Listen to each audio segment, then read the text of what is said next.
We've still got a couple of folks signing in, but we'll go ahead and get this kicked off.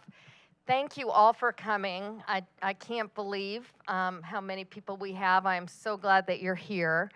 And just a little bit about how we got here. For about, for 2 years or less than that, we've been hoping to put this information session on.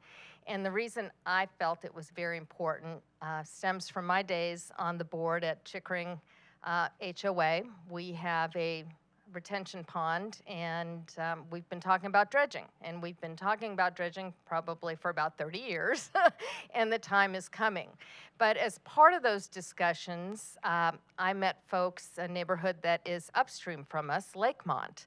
And some of those discussions were, well, we can't do our dredging because Lakemont is doing something with their lake, and we have to wait until they're done.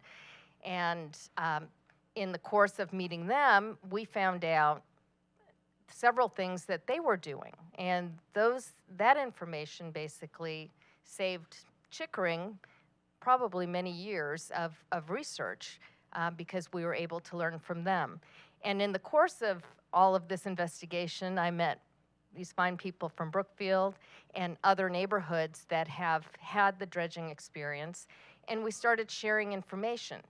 Information like how they were able to save money, do it more efficiently, find alternate methods to do this.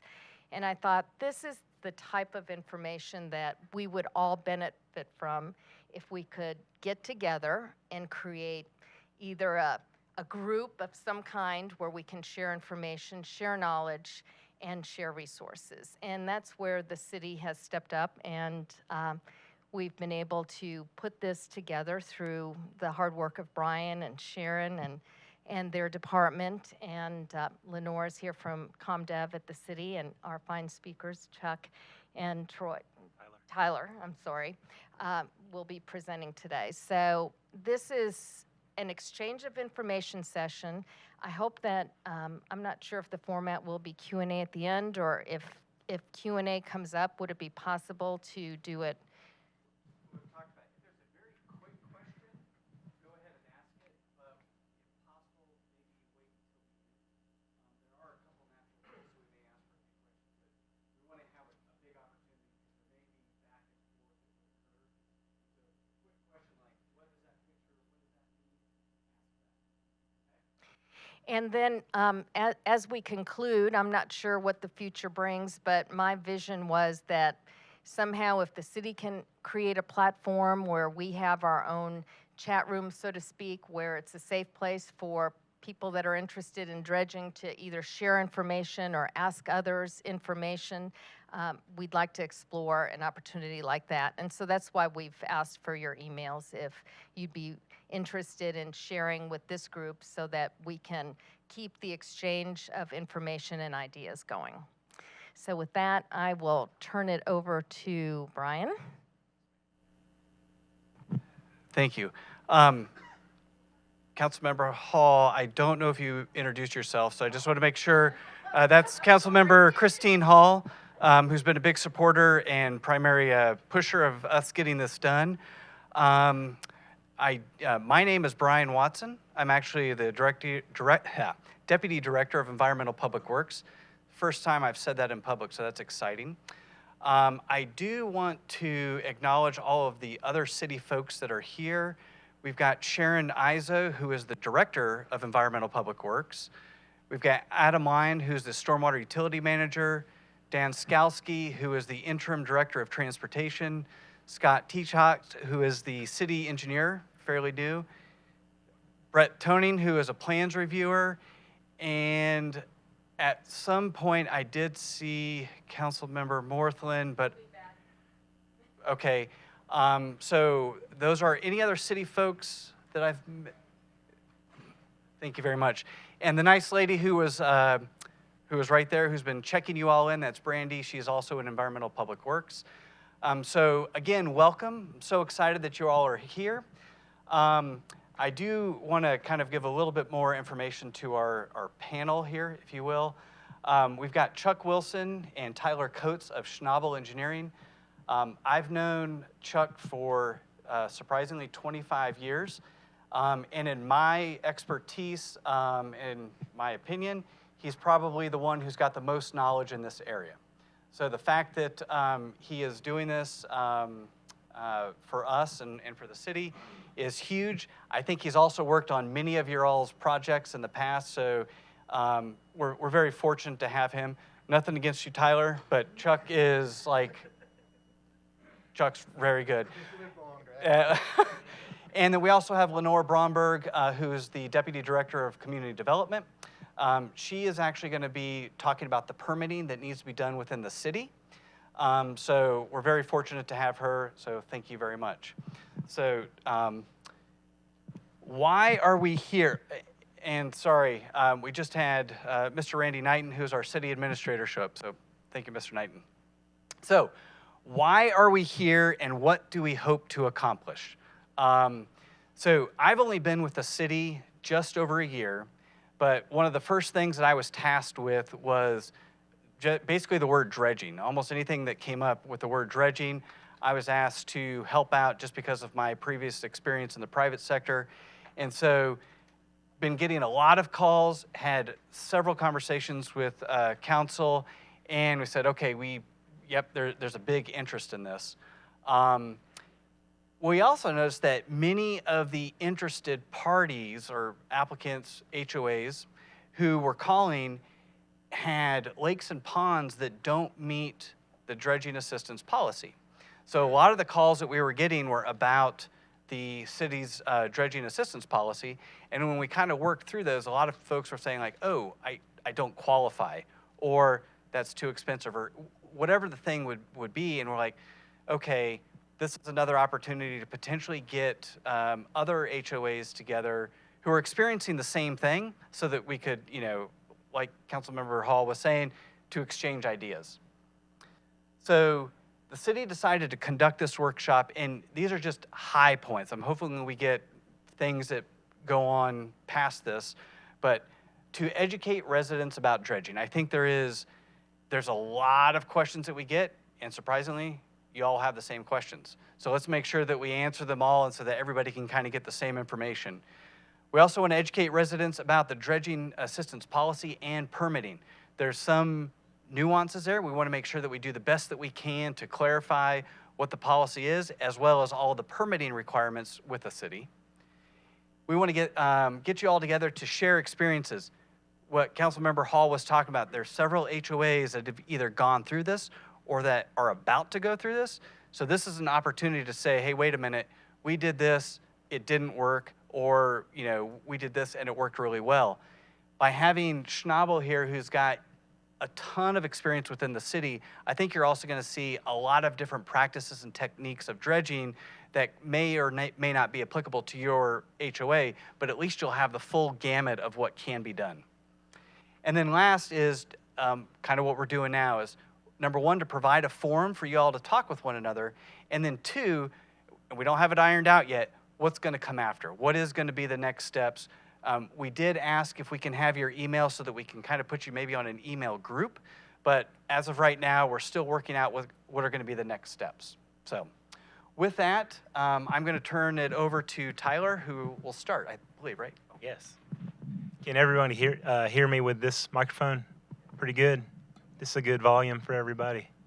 Sometimes I can sound like a quarterback, so I don't want to be that loud. But Chuck and I both wanted to say thanks for having the opportunity to meet with everybody this evening. As Brian said, Chuck and I worked together at Schnabel. Chuck literally has decades of dredging experience, and I've been fortunate enough to kind of apprentice under him for the better part of about 14 years. So today, we're probably not going to answer everybody's question. I'm going to try to move through our part relatively quickly so that there are times for the things that are important to you all. So we'll just roll through here.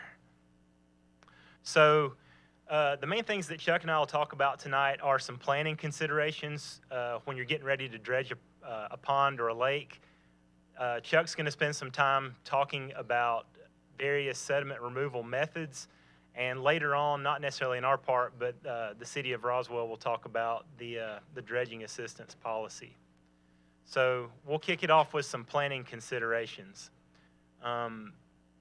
So we'll talk about some reasons for dredging, and then a few things that need to be considered as you prepare to dredge your pond or lake, which would include the need for surveying, how you're going to dispose of the sediment, permitting, the selection of a dredging contractor, and then Chuck will talk about some dredging methods.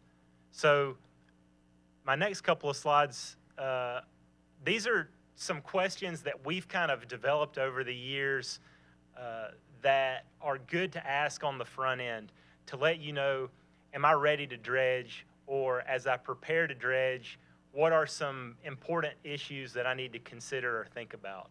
So one is, how much sediment do I need to take out of my lake or pond? After that sediment's removed, how are we going to pay for it, or how are we going to measure it for payment? Where can the dredged materials be disposed of, either temporarily or permanently? Are you going to be able to do that in an on-site location, or is it going to need to be hauled away? How can the portions of the lake or pond that need to be dredged be accessed? Is it easy now? Is there a pretty good point of ingress or egress? Is there going to need to be some clearing that happens? Is there an opportunity to install a permanent access for future use? A lot of the times what we see are lake owners that are only able to remove a portion of sediment at a given time, and they're going to need to come back on a periodic basis to take future accumulation or additional sediment out of their lake. So the ability to get in and out of the lake on a regular basis is sometimes important. What considerations should be made for landscaping and trees?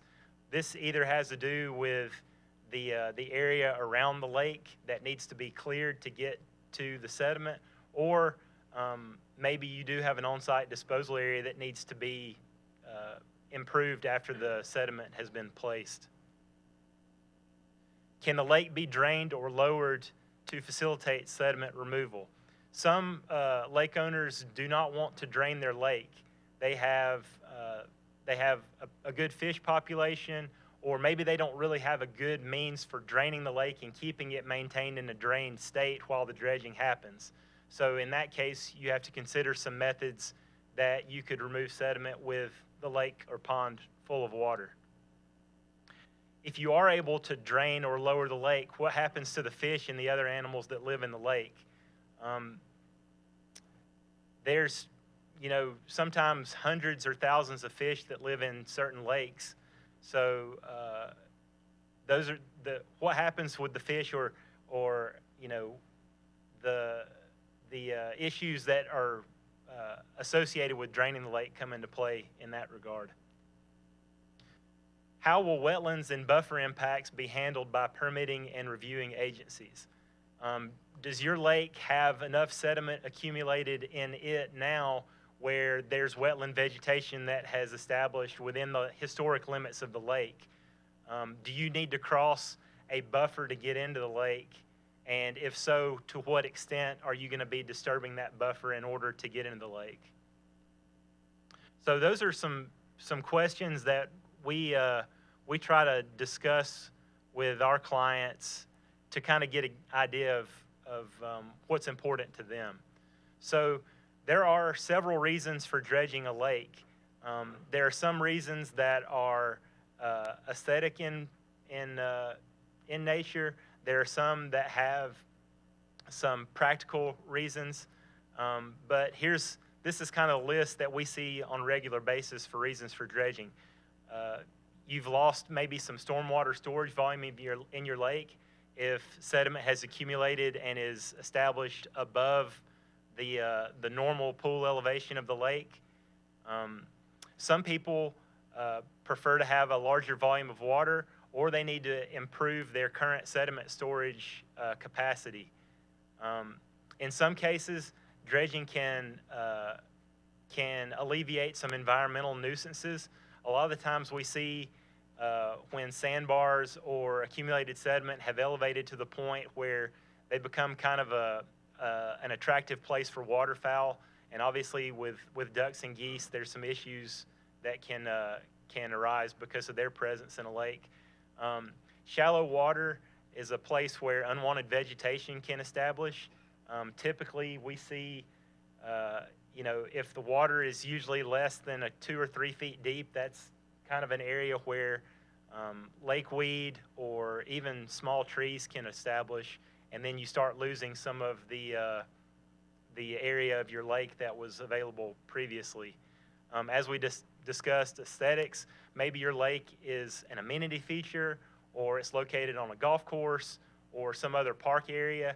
The aesthetic value of the properties around a lake can be diminished or enhanced based on the amount of sediment and the established vegetation therein. And then finally, just some other recreational purposes. Obviously, if you want to operate a boat or fish in a lake, deeper water is more advantageous for those activities. So one of the things that we typically recommend on the front end of a dredging project is to have a survey done. There's 2 types of surveys that we'll talk about this evening. One is a bathymetric survey, and that's really just a fancy word for surveying the bottom of a lake and also trying to determine how thick the sediment deposit is in various parts of the lake. So there's a couple of ways that bathymetric surveys can be performed. You can use a sonar system, or you can kind of do it the old-fashioned way with just manual soundings. We typically will elect or recommend doing manual soundings to determine the bottom of sediment.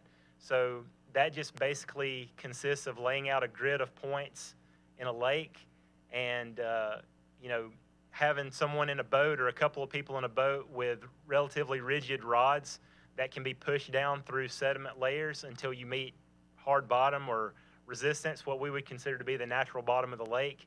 And then a surveyor on the shoreline would shoot the height of the rod in that case, and we'd be able to determine what the bottom elevation or the natural bottom of the lake would be. Another important survey, depending on how you want to go about removing sediment from the lake, is a topographic survey. So a topographic survey will help with planning for access to the lake. If you need a staging area, depending on the dredging method that will be used. And it'll also help identify any adjacent properties and utilities that you want to be aware of and kind of plan for any impacts that could occur, or you want to try to avoid impacts of those items. So we'll talk about a couple of different disposal methods. Well, really there's 2.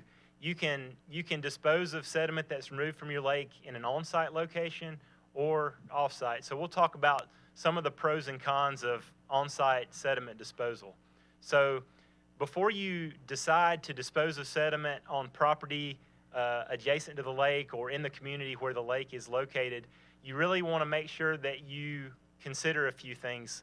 The first is you really cannot place sediment in a floodplain area. That's going to impact the flood storage around a lake. So you want to find high ground. Ideally, we recommend that if there's a dam involved with the lake, which almost 100% of the time there is, that sediment gets disposed of above the top of dam elevation. So you want to be on high ground. If you can find a relatively flat area, that's advantageous. It kind of helps out with developing the disposal area, and it makes it easier for a contractor to dispose of the sediment and kind of work it the way that it can be left in a permanent state. Typically, if you're in a neighborhood, what we've seen in the past for on-site sediment disposal is that there's a common property that is available. The photo seen here is a project that is in Roswell. They had a green space between a couple of lakes and out of the floodplain, high ground, and we were able to kind of open it up, fill it up with sediment, and then cap it off so that it could be used as green space again, or as a kind of sports field or sports park. So some of the pros of on-site disposal, it should reduce the unit rate of sediment excavation cost. You're not having to haul it a large distance away from the site, so your fuel costs or the contractor's fuel costs should be lessened as a result. It should reduce the overall project schedule.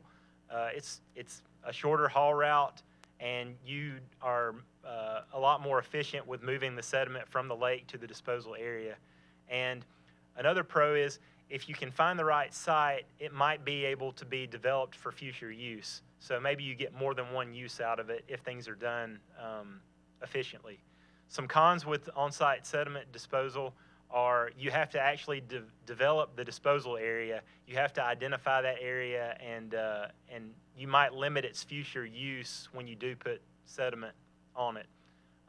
There are costs to develop the sediment disposal area, including clearing and grading.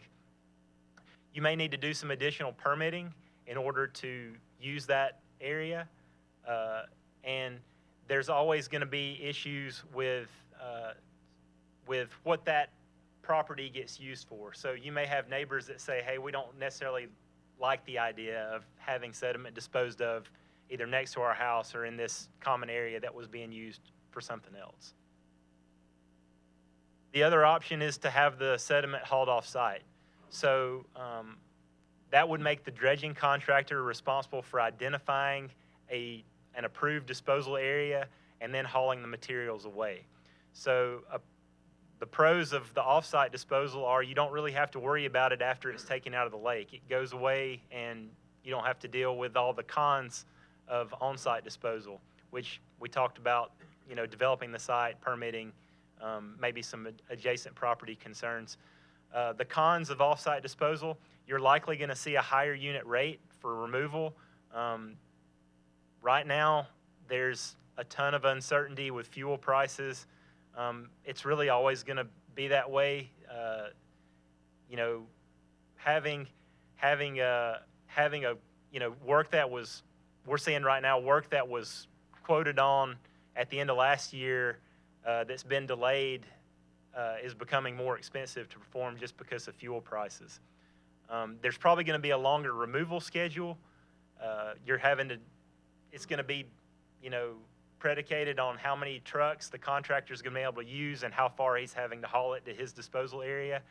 And with all the trips, there's always a potential for local road damage. The dump trucks full of sediment are heavy. Just as a rule of thumb, you should be able to get about 10 cubic yards of material, give or take a couple of yards, into a dump truck. If you want to move 1,000 yards from a lake, that's going to be about 100 trips. And the length of the trip is kind of dependent on where the disposal area is identified to be. We're not going to spend a ton of time on this, but just kind of as a heads up for what some of the city representatives will talk about. But you do need to think about permitting.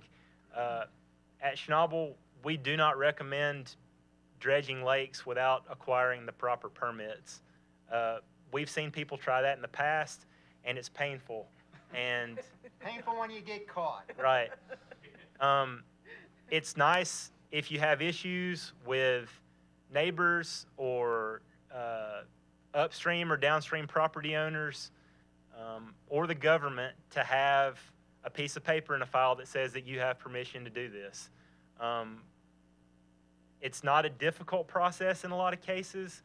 It just takes time and it takes a little bit of effort and expertise. Some people are able to navigate the permitting process without a consultant. And we just, it's really whatever you're comfortable with. A lot of the times there's some efficiencies with using consultants, but you don't have to use a consultant to do some of these permitting. You just have to, it takes time and effort. And I think Roswell will spend a little bit of time at the end talking about what their permitting process looks like. I'm going to talk about dredging methods. There are 5 major ways you can take the sediment out of your pond. Drag line, backhoe or excavator, hydraulic, barge-mounted clamshell, or vacuum dredging. The very archaic way, you might say, is the drag line. When I put together my first presentation about over 20 years ago, I had to hunt for a place where I could actually take a picture of a drag line. I had one job in Cherokee County I was involved in where we used a drag line, but it's a very, very old technique. You have a crane operator. It's like casting, when you're fishing, you throw that bucket out, and you can see this particular one right here has holes in it for the water to go out.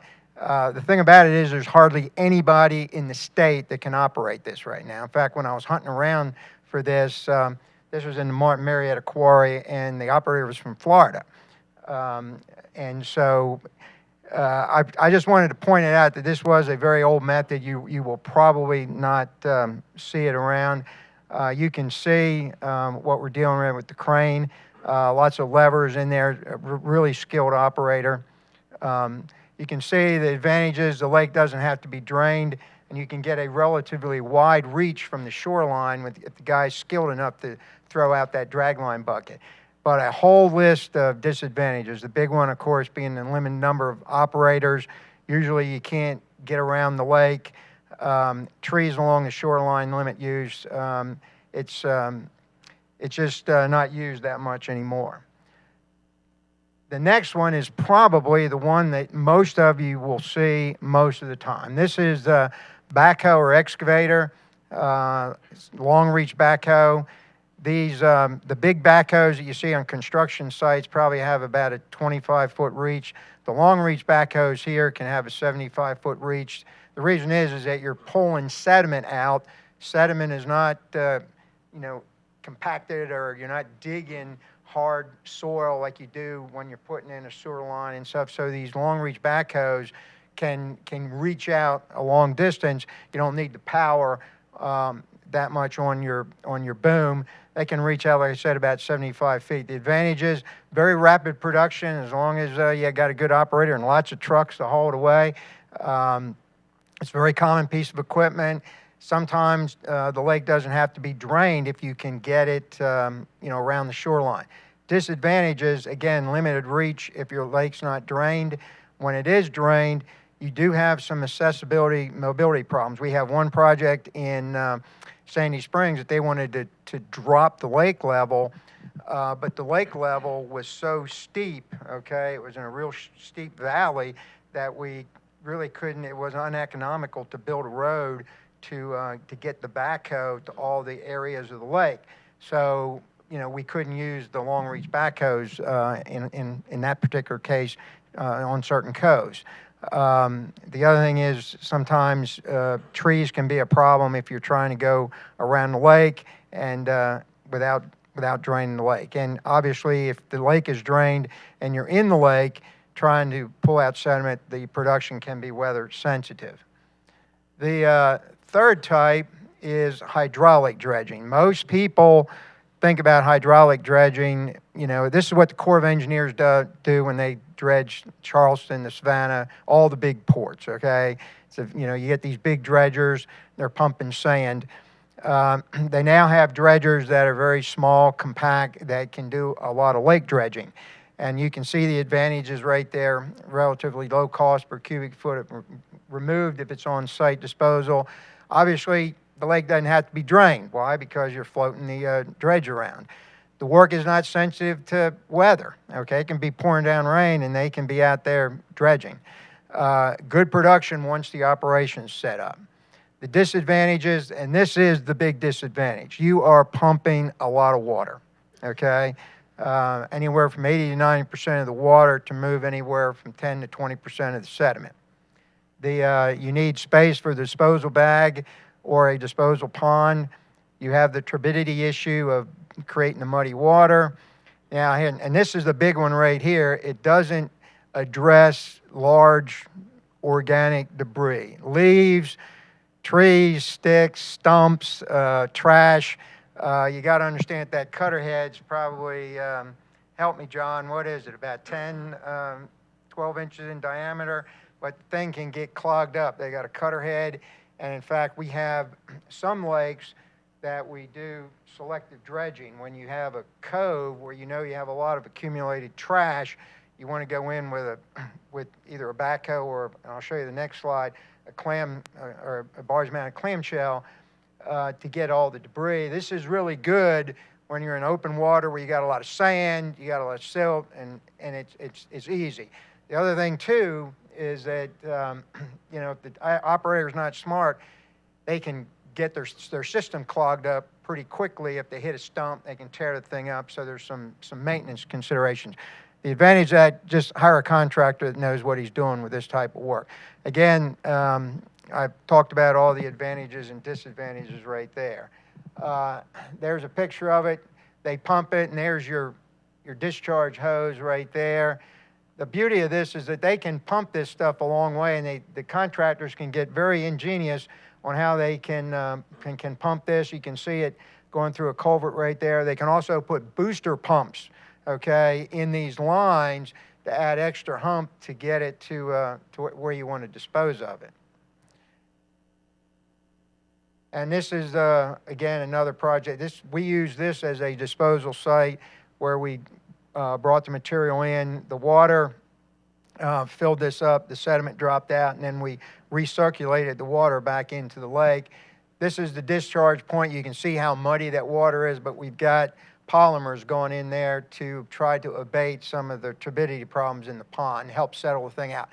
This is a new technique that hydraulic dredgers are using. You're going to see this a lot in disposal. This is a sediment bag, okay? This is basically made out of the silt fence that you see. It's polyester material. You see the disposal hose, discharge hose coming in. The site is laid out.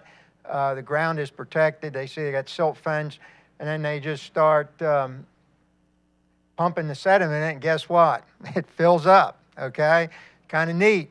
And the beauty of this, okay, is that you can custom make these bags for certain lengths to get in certain sites. We got a big job down in Monroe County where we're taking out 45,000 yards, and we're going to do on-site disposal, and we're going to custom make these bags to fit in our disposal area, and we're actually going to stack them on top of each other as they as the water goes out. The method behind the madness here, the theory, is that the water comes in with water and sediment, the sediment drops out, and the water percolates out of the bag. You can see the muddy water, and they got a collection point down at the end where they usually put in the polymers, get the turbidity out of the water, and discharge it back into the lake. We got one contractor that did this technique for the dredging at Windward Lake Dam in Alpharetta. And the inspector for Alpharetta said that the discharge water that was coming out of that after they put the polymers in, he said it was so clean he'd drink it, okay? So they have really perfected this technique, okay, as far as addressing environmental damage and all that kind of good stuff. And of course, it dries out, and you can see what we got. They cut open the bag and then put the backhoe in there to haul the stuff off. It's a pretty neat process. The beauty of it is that you're not, digging the dikes and having the pond and all that other kind of stuff, and you can sort of tailor these bags, to your sites. The other one is the barge-mounted clamshell. There's a lot of different types of this type of equipment. What I've shown you right there is some old proprietary equipment, but the technique is pretty much the same. You have a barge-mounted clamshell, and then you have a barge right there. They dig it up and put it in the barge and haul it off. The beauty of this, you can see the advantages. The lake doesn't have to be drained. Limited shoreline damage, one access location. Again, the production isn't sensitive to weather, and the beauty of this is that you can get a lot of trash in your lake, okay, and really do a good job of cleaning it up. The disadvantages is, again, like the dragline, limited equipment availability, limited skilled operators, and the production rate sometimes can't be as high as you can with doing backhoes. But you can see what the concept there. This is a barge. They got a tugboat. With any of these barge-mounted methods, the barge has got to come up. You got to have a backhoe to take the material out, and then you go ahead and just put it in a dump truck. This project was down near Morgan Falls at an apartment complex, and this is in Sandy Springs. And then the third thing is the most expensive dredging technique possible. The reason I used this one, this was a legal case. Guy upstream messed up and silted up this guy's pond. And you can see that you got all these old cinder blocks down at the bottom. If I'd put a backhoe in there, I'd probably tear something up and he wouldn't be happy. So so we had to use these big vacuum trucks to suck this stuff out. It was a long process. You can see what we're doing. We had to take hoses going all the way up to the up end of the lake. But the beauty of this, you can see what the guy's doing. Very labor intensive. He's taking that and actually taking the sediment and putting it in that hose and drawing it down. But the reason we had, notice behind him how clean that rock is. You notice how clean this, I guess I can use the pointer.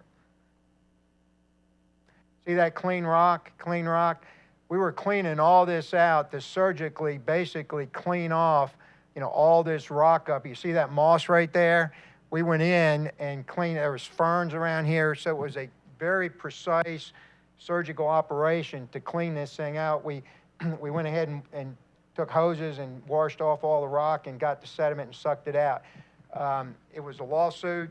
People were mad, so it had to be done right. And of course, it's a bunch of water, and that's how messy it is. Again, you're sucking up a lot of water. Again, very, very high cost. 20 years ago, the cost of this was $200 a cubic yard, okay? $200 a cubic yard. It was expensive and messy, but great. We preserved the guy's pond. We didn't tear up his ferns and didn't mess up his rocks, didn't mess up that historic concrete block wall. So that's, sometimes you got to do what you got to do. I do not recommend this, okay? The three dredging methods, really, at the end of the day, hydraulic, your backhoe, or your barge-mounted clamshell. There are the three types that you look at. You look at the situation, look at your access, whether you got to drain the lake, drop it down, and then, of course, you got to make your decision on that. Absolutely. Good evening, everybody. As Brian mentioned earlier, I'm Lenore Bromberg. I'm the Deputy Director of Community Development. When I first joined the city 6.5 years ago, I was a city engineer for a few years before I promoted in this position. So I've been dealing with the permitting process for quite a while. I'm going to hit on just a few highlights and then provide a little bit more explanation. And if anybody has very specific questions afterwards, I'll be happy to stay around as long as we need to, or give you my card to assist with those more detailed questions later. We do permit for land disturbance, is what we basically classify this as, through our engineering division, which is located in community development. Scott Teacott, who was just asking the question a moment ago, is our new city engineer. He's been with us for a couple of months, so I'm giving him a little bit of a break so he doesn't have to present tonight. But what we recommend doing is that if you do have a dredging project you're thinking about doing, is that you reach out to us. We'll talk with you about how big is it, what's your scope, what are some of the conditions around your lake. A lot of things that that Taylor and Chuck are talking about with access to the lake. Is there a stream buffer or a lake buffer that's there that you need to be aware of? We have a lot of access to data through our GIS system, as well as just knowledge of a lot of the lakes that you have in your developments. And so we use that information to be able to have that conversation with you. We work directly with Chuck and Taylor on a lot of these projects, so we're very familiar with the kind of questions that they told you they would be asking. But we look at that scope, we look at the scale of the project, and then help you determine which kind of a permit you might need to get. There was a handout that was available up front that provides some of our contact information as well as some examples, which we'll talk about here as well. We have a variety of land disturbance permit applications, and so generally speaking, if it's a relatively small lake area, you're looking at probably an area where you're going to be depositing that on site that's under an acre, then we try to treat that as more of a minor project and a residential project. If it's a larger scale operation, like what Brookfield is doing over at their lake, it's a lot bigger, so we look at that as a major project, so there's a different application that we use for that. But we work through that with you to make sure you have all the information that you need before that application comes in, or we provide that same direction to a consultant as well. Application is pretty straightforward. I've actually got a few samples of it. If you have a question about it later, I can show you. It's 2 pages, front and back, has a checklist on it. The more complicated does have a little bit longer, 4 pages, because it includes a bunch of pricing information, which really isn't relevant, but it's a real simple application. The important things to have is that we have great contact information, especially phone numbers and emails of who your contractor might be, if you have a consultant, if you have a point of contact within your HOA that's going to be leading the charge, so that we can make sure we have a single point of contact that make it easier for us to share that information. Again, as I mentioned earlier, the scope of the dredging project that we've identified is going to help us understand, are you going to have a survey done or not, and then what that scope of your dredging project actually is, as well as erosion control measures. So we've mentioned a little bit about polymers, and then Chuck mentioned silt fence. So there are usually requirements to have some sort of erosion control in place during that dredging operation. Obviously, you're taking sediment out of a lake. I don't consider that land disturbance, but where you put it, how you get to it, that all has the potential to have an impact to the land. And so we want to make sure that you're not going to send more sediment back into the lake as you're removing it. It's a really simple process. You email a PDF of that application and the information to us, and then we get it processed and through our system. We do work in PDF format. And then I've got a couple of examples I was going to show you of some recent ones that we've been looking at to kind of show you the difference in the scale of how the level of detail that we may get. This is in, Brett, remind me? Horseshoe Bend, thank you. They did not actually give us a survey. They're using aerial photography to be able to establish what their plan's going to be. They're able to identify where they're going to come in and do their dredging, the access that they're going to go around the lake, and I'll show you another photo here in just a minute. They've also provided us, with some additional information about what their scope is going to be. And then they have another drawing that shows us the access they're coming in and out, where they plan on putting those spoils in an area that's already common. We've been out site to work with them and look and see how they're going to access this. There's trail systems through here that happen to be wide enough that their equipment can go down. So they kind of have a built-in access point, and are able to do this with pretty limited amount of impact to the buffer and to the surrounding area. And then you might have something more like what they're doing over in Brookfield, a whole lot more information. You have a survey. This has got topography information on it, all sorts. So these are just some excerpts out of a really large set of plans that Schnabel put together. This is one of the pictures they showed you earlier where they've done the survey and showing that information in the plans. This is clearly a whole lot bigger scale of an effort, a lot bigger project. So that information is very important for them to be able to understand the amount of sediment that they want to be able to remove from the lake itself.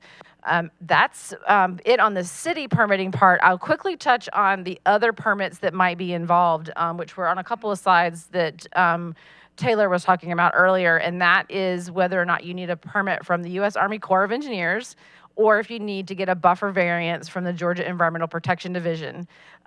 Most of our lakes have a 25-foot undisturbed buffer that is actually governed by the state.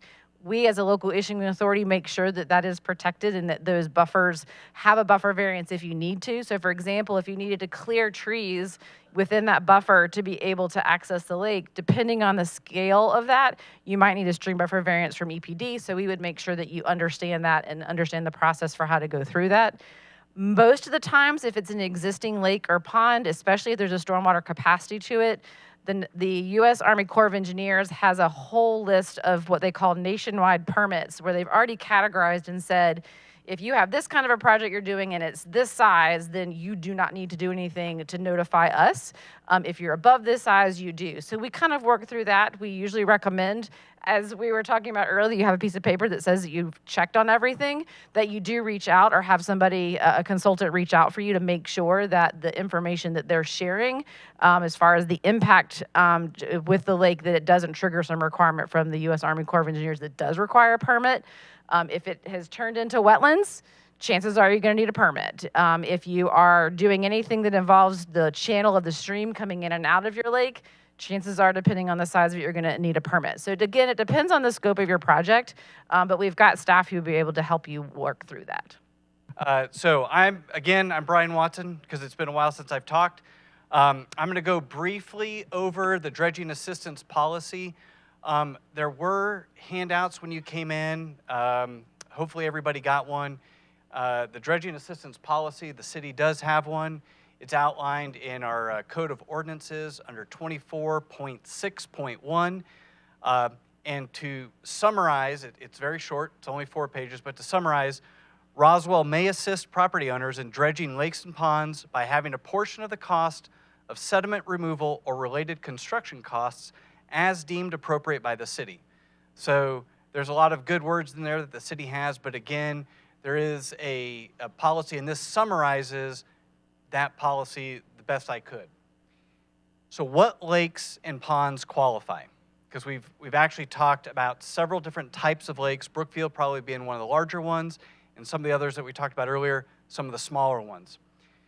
To qualify for the dredging assistance policy, there's 2 primary things that are listed. One is what is the size of the area that drains to that lake or pond? And the second one is how big is that pond? What is the storage of it? Either one of those, either the drainage area being over 100 acres or the storage volume being over 25 acres, either one of those being met qualifies you for the dredging assistance policy. Obvious question would be, well, what happens if my lake doesn't meet one of those? If neither of these conditions are met, then the applicant, HOA, can apply for basically a variance. And what that means is that that application would be reviewed to see what is the benefit of this project, and there'd be other things that would be taken into account. So again, the 2 primary things are what is the drainage area and what is the storage volume. If neither of those ones are met, then the variance can be applied for. So when you look at the dredging assistance policy, what I've tried to do is I've tried to condense it into one slide of what is the submittal and approval process. And there's kind of a back and forth. So the first part is what the applicant needs to do, then the city side, then the applicant, and then the city. So the first thing, I call this basically submit the application. So the project is identified, and as Lenore has mentioned, highly recommend that probably before you submit the application, set up a meeting with the city, both community development as well as environmental public works. You're going to need to talk with community development in case there's any permitting. You're going to need to talk to environmental public works because you'll see on the next bullet here, we're going to be the ones that evaluate if the project should be moved forward. So you really should meet with both of the departments. Then the applicant prepares the application and submits it to environmental public works. That would be myself. So the second thing is this is basically the city review process. So environmental public works, we review it, and then we make a recommendation to mayor and city council. So we would say, yes, we believe that this is a project that follows all the guidelines of the dredging assistance policy. We would recommend this to be moved forward. Mayor and city council then have to vote on it. So just because environmental public works says, gives it a thumbs up, mayor and city council have to look at it. They have to vote on the project. If the project is approved, then mayor and city council do a budget amendment, basically to have funds moved into that project. The third process is the dredging activities. All of these are on the applicant, okay? So basically, you hire the consultant or contractor to do the work. You apply for the permits, whether it's local only or state and federal. You oversee the dredging activities, or you have a contractor that oversees the dredging activities. And then finally, you pay for the dredging activities. So essentially what this is saying is, once you get past that second step, which is it gets approved by the city, the next whole host of things falls on the applicant. So you basically have to go through the entire dredging process, get it completed before the next part, which is the reimbursement. So reimbursement. Upon completion of the dredging activities, the city reviews the work that is completed, and if it's completed to the satisfaction of the city, then reimbursement of the approved amount up in step 2 is initiated. That process basically is that you provide your receipts. You got to show us the receipts. We have to have it itemized so that we can identify what work is being done, okay? And then the project is completed. So this is kind of the best I can do to summarize the entire dredging assistance policy and kind of the back and forth between the applicant and between the city. So reimbursement. What is reimbursable? Up to 50% to a maximum of $500,000 is what is listed in the dredging assistance policy. Accepted expenses. We had some questions talking about dam work and all that. An accepted expense would be only any expenses directly related to the removal of the sediment. This does not include stuff that is rehabilitation to a dam, rehabilitation to outlet control structure, removal of trees that are on a dam. This is purely the removal of the sediment and the construction work that is caused or that's needed to basically remove the sediment. Unaccepted expenses, dam maintenance and repairs, landscaping improvements, but basically any item that is not directly related to the dredging activity, okay? And one other thing is once you're approved and you get, and we've had applicants in the past, once you're approved, you only can have once in every 10 years. So if you've received reimbursement, then you have to wait another 10 years to reapply. That doesn't mean that if you get denied, you can't reapply. It's just only if you get dredging assistance, you have to wait 10 years before you apply.